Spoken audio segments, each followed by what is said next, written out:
आपको आवश्यकता लगती है, जब भी हमें लगता है कि इस फाइल की हमें जरूरत पड़ रही है, तो सुनियोजित ढंग से सामने वाले के सामने क्या करता है, प्रस्तुत करता है। अगर आपने किसी फाइल को बहुत टाइम पहले सेव किया हुआ होगा, तब भी वो क्या करेगा, अगर आपको जरूरत लग रही है तो वो अपनी फाइल को आपके सामने क्या करेगा, प्रस्तुत करेगा। वो क्या कहलाता है, कंप्यूटर कहलाता है। अगर कोई चीज याद ना रहे तो बचपन से आपको एक चीज सिखाई जाती है, क्या कि कंप्यूटर एक इलेक्ट्रॉनिक मशीन जिसके अंतर्गत अनगिनत फाइलों को सेव करके रखा जाता है और आवश्यकता पड़ने पर वो अपने सामने प्रस्तुत कर सकता है और जटिल से जटिल घटनाओं को आसानी से संपन्न कर सकता है।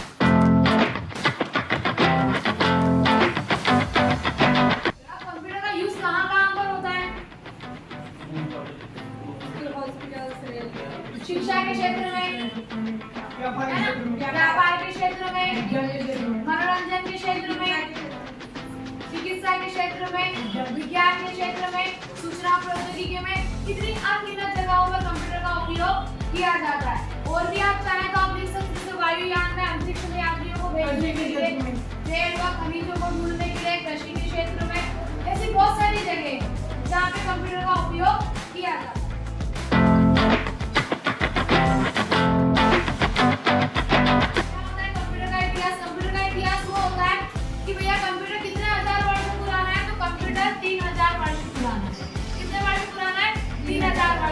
अब 3000 वर्ष में कंप्यूटर कौन सा बनाया गया, क्या था 3000 वर्ष पुराना?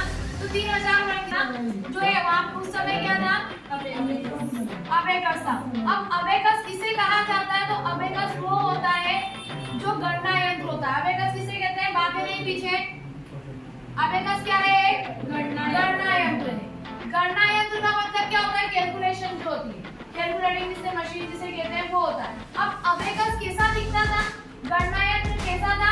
तो यहाँ पर अगर अपन देखें तो गणना यंत्र क्या था, एक तारों की फ्रेम थी जिसके अंतर्गत पक्की मिट्टी के क्या लगे हुए थे, गोले लगे हुए थे, ठीक है, जिसका उपयोग किस चीज के लिए किया जाता था, कैलकुलेशन के लिए किया जाता था, गणना के लिए किया जाता था। लेकिन आज भी इसका उपयोग अबेकस का कहाँ कौन कौन से देश में किया जा रहा है? तो आज भी इसका उपयोग चीन व जापान आदि देशों में इसका उपयोग किया जा रहा है। और इसको बनाया किसने था? चीन ने बनाया, ठीक है।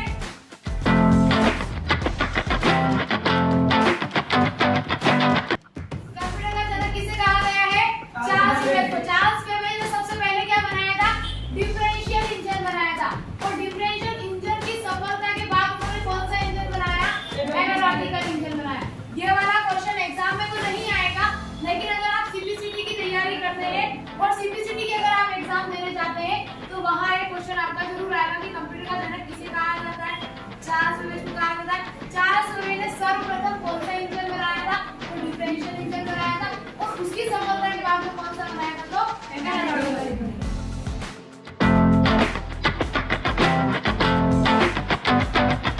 कंप्यूटर की विशेषताएं क्या है? कंप्यूटर की विशेषताएं सबसे पहले क्या है? स्वचालन, फिर आता है गति, फिर आएगा शुद्धता, उसके बाद दिया हुआ है सार्वभौमिकता, फिर दिया हुआ है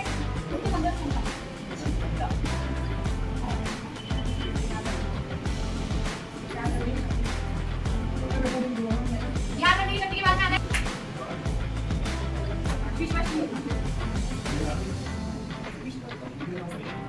और लास्ट में दिया हुआ है निर्णय लेने की क्षमता का अभाव, ठीक है।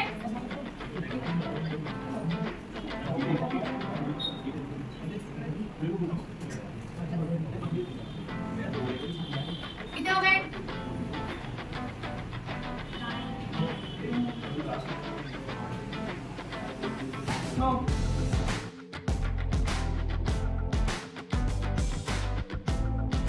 क्लियर?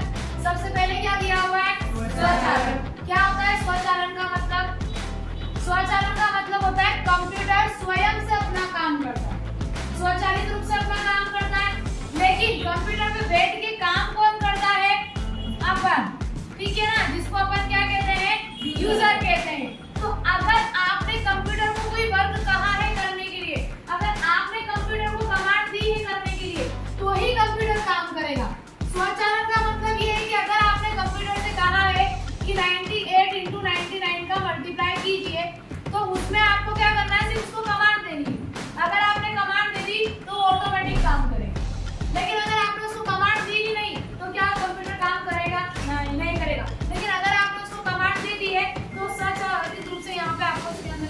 वो आंसर निकाल के शो करेगा। क्या उसके बाद में भी कमांड देने के बाद क्या आंसर आपको निकालना है? नहीं निकालना है, वो खुद ऑटोमेटिक आंसर आपको निकालना है। तो कंप्यूटर क्या करता है? स्वचालित रूप से अपना काम करता है।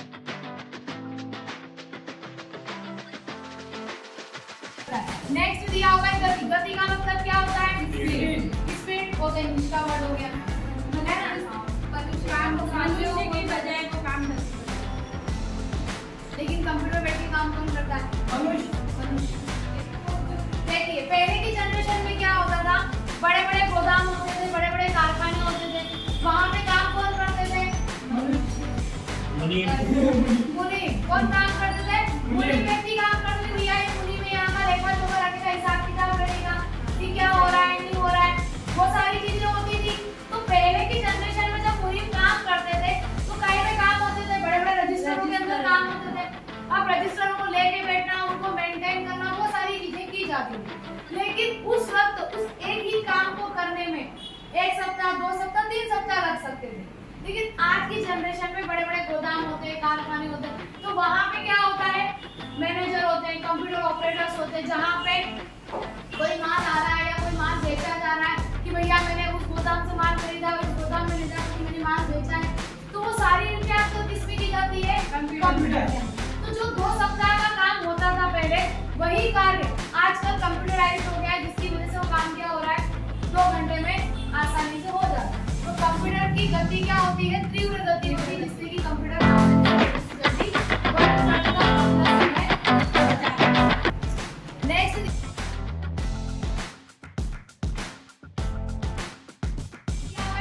शुद्धता का मतलब क्या होता है? एक्यूरेसी, है ना। कंप्यूटर क्या करता है? बिना किसी गलती के काम करता है। कैसे करता है? अगर यही बात मैं आपसे कहूँ कि 99 × 98 का आप क्या करें? मल्टीप्लाई करें, तो ये करने में आपको कितना समय लगेगा? 2 मिनट, 3 मिनट, 5 मिनट, 10 मिनट, आधा घंटा भी लग सकता है जिसको नहीं आता। और उसमें से भी 2 या 3 बच्चों का ही आंसर इसमें सही आएगा, आधे से ऊपर बच्चों का आंसर इसमें गलत है। लेकिन क्या अगर यही कार्य अपन कंप्यूटर को करने के लिए कहें, क्या उसका आंसर गलत हो सकता है? नहीं। क्यों नहीं होगा?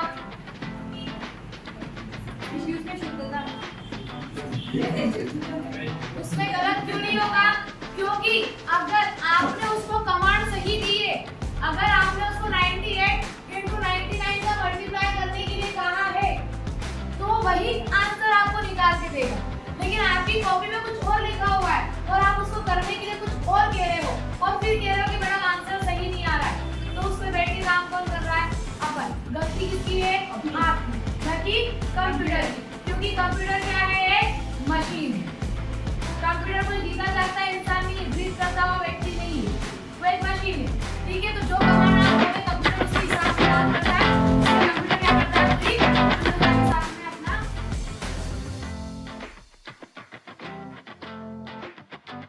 काम करता है। नेक्स्ट दिया हुआ है सार्वभौमिकता। सार्वभौमिकता का मतलब कंप्यूटर स्वयं से इतना अच्छा कार्य करता है जिसकी वजह से ये पूरी दुनिया में क्या हो रहा है? छाता जा रहा है। तो कंप्यूटर अपना समय बचा रहा है, अपना कार्य आसान कर रहा है, अपन जितना चाहे उतना एक्स्ट्रा वर्क उसमें आसानी से कर सकते हैं। तो इस वजह से कंप्यूटर पूरी दुनिया में क्या हो रहा है? छाता जा रहा है। क्योंकि आज की जनरेशन में आप किसी भी सेक्टर में ले लो, हर सेक्टर में आपको क्या मिलेगा? कंप्यूटर में। कोई भी व्यक्ति हाथों से काम करता हो मैन्युअली नहीं मिलेगा, और अगर कोई व्यक्ति मैन्युअली उसको मेंटेन कर लिया तो कंप्यूटर में भी वो सारी चीजें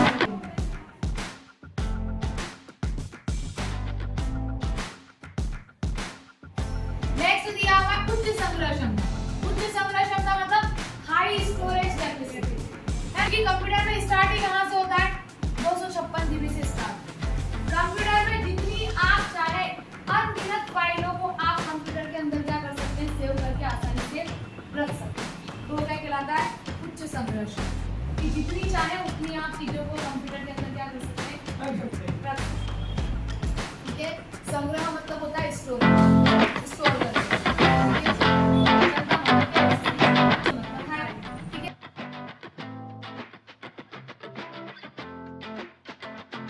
नेक्स्ट दिया हुआ याद रखने की शक्ति। याद रखने की शक्ति से मतलब तो अपना जो माइंड होता है ना, मनुष्य का जो दिमाग होता है, वो सिर्फ उतनी ही चीजों को याद रखता है जितनी उसके याद रखने की क्षमता उसके दिमाग की होती है। तो जो मनुष्य उन्हीं चीजों को याद रखता है, बाकी चीजों को मनुष्य जो अननेसेसरी होती है उनको याद नहीं रखता है, वो अपने माइंड से निकाल देता है। लेकिन कंप्यूटर के अंदर अगर आपने एक फाइल को बनाया और उसमें मैंने खाली एक लाइन लिखी और फिर भी मैंने उस फाइल को यहाँ से क्या कर दिया, सेव कर दिया, और एक फाइल मैंने और बनाई जिसमें मैंने 4 से 5 से 7 पैराग्राफ लिखे और उसको मैंने सेव कर दिया, तो कंप्यूटर क्या खाली इसको याद रखेगा क्या? इसको भूल जाएगा क्या? नहीं, कंप्यूटर दोनों चीजों को याद रखेगा। कंप्यूटर के अंदर अगर आपने किसी मैटर को एक लाइन को लिख करके सेव किया फाइल को और 4-5 लाइनें लिख करके सेव किया फाइलों को, तो वो दोनों चीजों को याद रखेगा। क्यों? क्योंकि कंप्यूटर एक मशीन है, आप जितनी कमांड उसको देते हो करने के लिए वो उतनी ही करता है। आपने अगर ये फाइल सेव की है तो कंप्यूटर उसे भी याद रखेगा, चाहे वो फाइल आपके काम की हो, चाहे वो फाइल आपके काम की नहीं हो, फिर भी वो उससे याद रखेगा।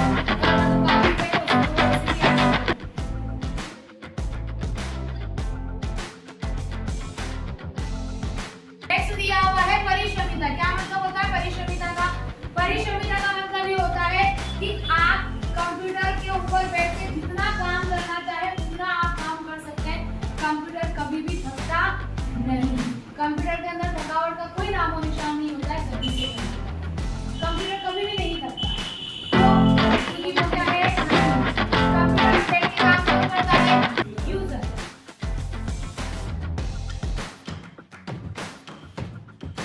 तो वो होता है विश्वसनीयता, मतलब आप किसी व्यक्ति पर इतनी आसानी से विश्वास नहीं कर सकते, लेकिन अगर वही कार्य आपकी जितनी भी बातें या जो भी चीजें आपने कंप्यूटर में टाइप करी और टाइप करने के बाद में अगर कंप्यूटर के अंदर आपने अपनी फाइल को लॉक कर दिया तो क्या आगे रहा हो फाइल को।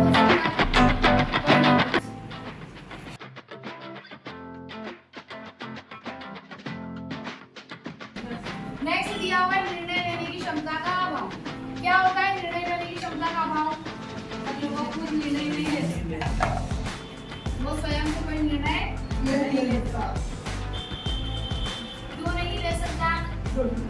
कंप्यूटर निर्णय क्यों नहीं ले सकता है? क्योंकि उसके अंदर बुद्धि नहीं होती। क्यों नहीं होती है? क्योंकि वो मशीन। लेकिन फिर भी कंप्यूटर का किसको कहते हैं? सीपीयू। क्योंकि कंप्यूटर की जितनी भी फाइलें होती है वो कहाँ जाकर के सेव होती है? सीपीयू के अंदर जाकर के सेव। क्लियर है?